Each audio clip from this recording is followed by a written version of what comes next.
कितना भी संपन्न व्यक्ति हो, 2 शर्ट एक साथ पहन नहीं सकता, 2 घड़ी एक साथ पहन नहीं सकता, एक चश्मे के ऊपर दूसरा चश्मा जोकर तो लगा सकता है, लेकिन समझदार आदमी नहीं लगा सकता।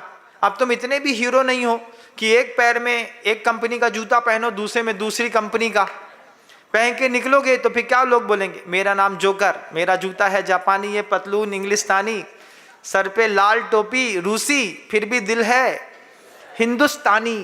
जोकर तो बन नहीं सकते महाराज, तो फिर क्या बनना है? सीधी सादी जिंदगी है, एक काला पैंट पहन लो, एक सफेद शर्ट पहन लो, एक पतली सी, ज्यादा नहीं 2-2.5 तोले की एक माला पहन लो, ज्यादा मोटी पहन लो तो भी दिक्कत है। लोग बोलेंगे जे देखो जे नए पैसा वाले पैसा दिखा रहे हैं हमें, जितना तुम्हारे घर में सोना हुई है ना बेटा, उतना तो हमारे घर में कूड़ा करकड़ में हीरा पड़े हैं, जाके देखाओ। लोग ऐसा भी दम पटकने वाले मिल जाएंगे। तो ज्यादा शो ऑफ नहीं कर सकता जैनी, एक बार बना लिया, अब क्या है, अब बैंक में भरते जाओ भरते जाओ भरते जाओ। दुकान थी किराने की, घर में मोटी मोटी घूसें थी। घूस समझते हैं? मोटा चूहा होता है बड़ा वाला, थोड़ा साइज बड़ा होता है, वो अपने पंजे से पूरी जमीन खोद देता था।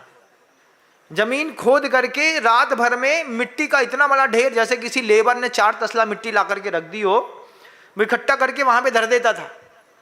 सुबह जाकर के उसके बिल में थोड़ा सा और फोड़ना पड़ता था, तो उसके बिल में सुपारी निकलती थी, मूंगफली निकलती थी, दुनिया भर की चीजें निकलती थी।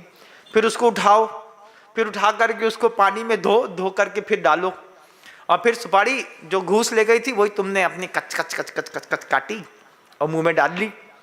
अब क्या करो, अब पहले उसका बिल फोड़ो, फिर वो मिट्टी वापस उसमें भरो, थोड़ी सी सीमेंट मिलाओ। बहुत नौटंकी होती थी।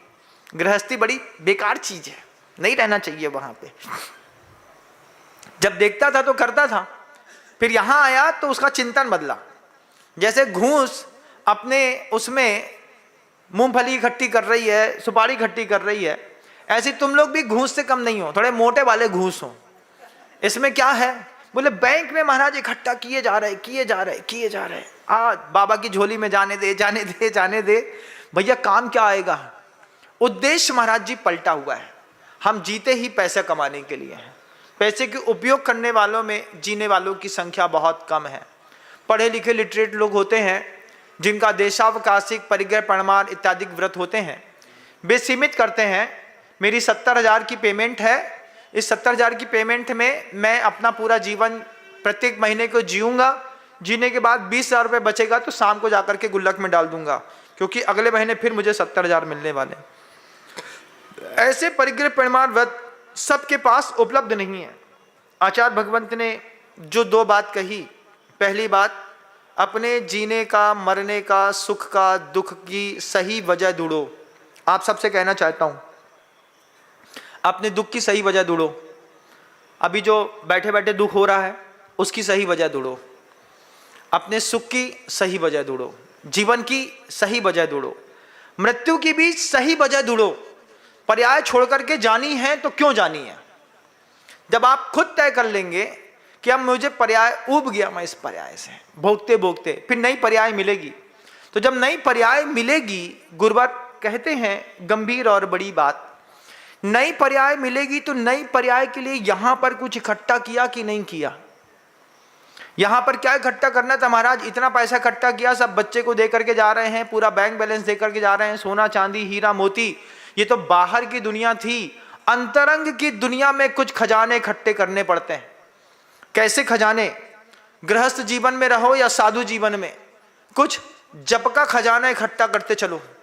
वैदिक संप्रदाय में देखना, 12-12 साल तक राम नाम की साधना करते हैं। राम राम राम राम राम राम, सुबह से लेकर शाम तक राम राम निकलता रहता है मुंह से। उनसे कुछ पूछो, राम, पूछो, गुस्सा जाए, राम, वो कुछ भी बात कहेंगे, बोलेंगे मुंह से राम। ऐसी राम जप है, इशारा करेंगे राम राम राम। देखो एक ही राम के कितने अर्थ निकल रहे हैं। राम मतलब इधर आओ, राम डांट दिया। अब मान लो किसी की दीनता दिखानी है, राम राम। एक ही राम बोलते रहो, अर्थ उसके बदलते रहते हैं।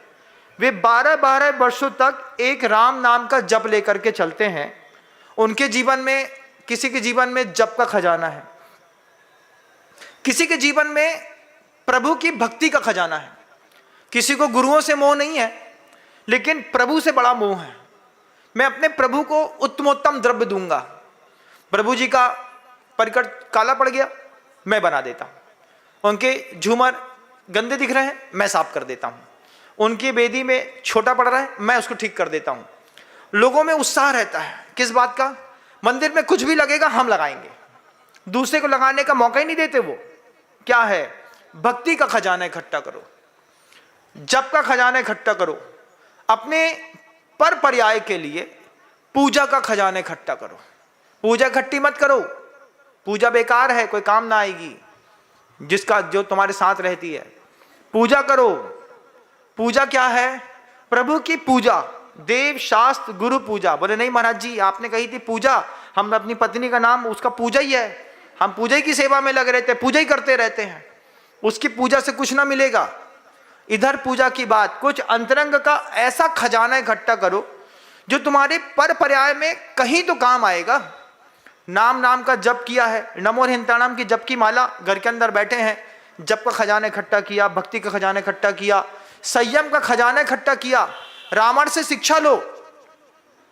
रावण ने संकल्प किया था, जो मुझे नहीं चाहेगी उस पर हाथ नहीं लगाऊंगा।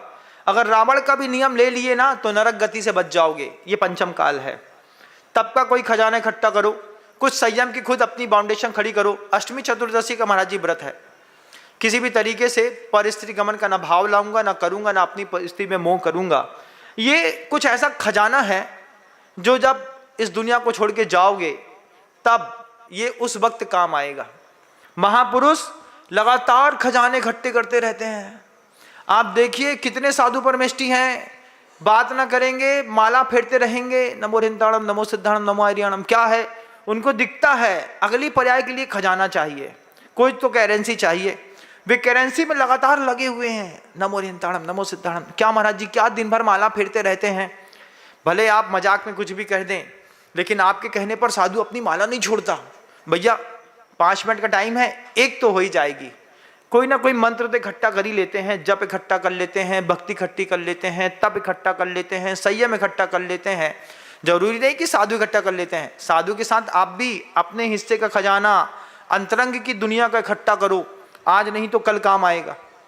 जो 12-12 वर्ष की नाम जप की साधना करते हैं ना, इनको शब्द सिद्धि हो जाती है। ये कुछ कह देते हैं तो होके रहता है। इनने कह दिया, जो ज्यादा माला फेरने वाला साधु मिलता है, अगर वो नाम जप को सिद्ध कर चुका है तो उसकी वचन शुद्धि, वचन सिद्धि रहती है। उसने कहा कि ऐसा होगा, देख लेना, वैसा ही होगा। आज नहीं तो कल होता तय है। जय जैन दोस्तों, अगर आपको मेरी वीडियो अच्छी लगती है तो प्लीज़ मेरे चैनल को लाइक, शेयर, सब्सक्राइब करिए और इसी तरह से अपना प्यार देते रहिए। धन्यवाद।